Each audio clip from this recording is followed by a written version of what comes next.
Is that something Yeah. that they can use? Well, I don't think that the detail on those images is going to be that good. I mean, those cameras are incredibly, those eye recognition cameras are incredibly detailed, Mhm. down to the, micromillimeter. So I don't know, but I do know that because there are other things in the background on that they know the color of, they should be able to, with the help of AI, colorize these images. So they may be able to get his eye color. I think there's a shot where you kind of can see that maybe he has a mustache. Mhm. And, there are things that people will recognize about how he moves and his gait. And let me tell you this, Don, this guy has people around him. He lives with people. He has people who he works with, people he hangs out with. And let me talk a little bit about pre and post offense behavior here, because I think Mhm. it's going to be really important for the public and somebody out there, hopefully in your audience, who may accidentally just know this guy, or have seen him. They may be able to help solve this case. Because Jim, let me just say before, something.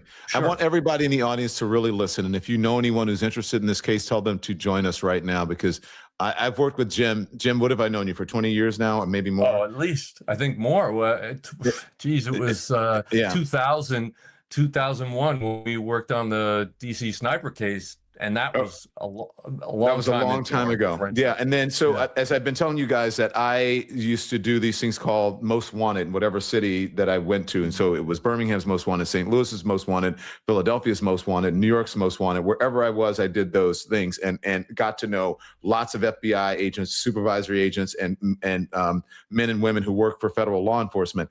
Jim is the Wow. best profiler ever. So if he says it, then you should listen. This is the E.F. Hutton of supervisory special agents and profilers for the FBI. So, Jim, Well, tell us what you know, what you're okay. Well, seeing. first, I stand on the shoulders of great men and women who preceded me at the BAU, but I certainly did learn a lot from them, and fortunately was able to learn a lot on my own during that time that I was in the FBI, 22 years. So what I would say is the pre-offense behavior on this guy may have been under some severe financial stress, and this could have motivated this kind of behavior.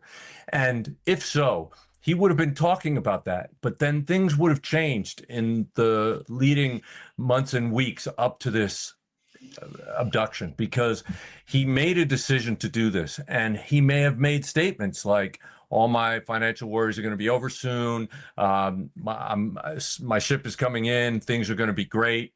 And there is a tremendous drive on the part of people to share these kind of things, especially when they're under stress. And I think this guy was under a great deal of stress, which has increased recently. And today, people around him will notice that his stress level will have increased almost insurmountably today, because these images, he thought he had destroyed them, but they were released today.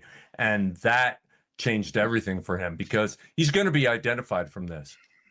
But let Do me you tell think you a so? little bit. Go Oh, ahead. go on. Yeah, Okay, sorry. no, you go. Go. Tell me. Let me tell you a little bit more about his behavior beforehand. He would have been planning this, right? He probably went to, I don't know, Walmart or Target or some other major store to buy this outfit and this backpack, the running shoes, the pants, the jacket, the backpack, the gloves, uh, and the hat. All of those are probably brand new, because he wouldn't want to use something that he normally used in the course of his life, because he didn't want people to recognize those things. However, he did purchase them. And when he purchased them, there's going to be a record of that. And that's another thing where he failed to be criminally and forensically sophisticated. So the other thing is that he will, after the fact, he will have done things like, for example, he may now, or have in the last week or so, painted his car, put it in the shop for repairs, washed it thoroughly inside and out over and over again, to everybody else's surprise, because he probably didn't do that all the time.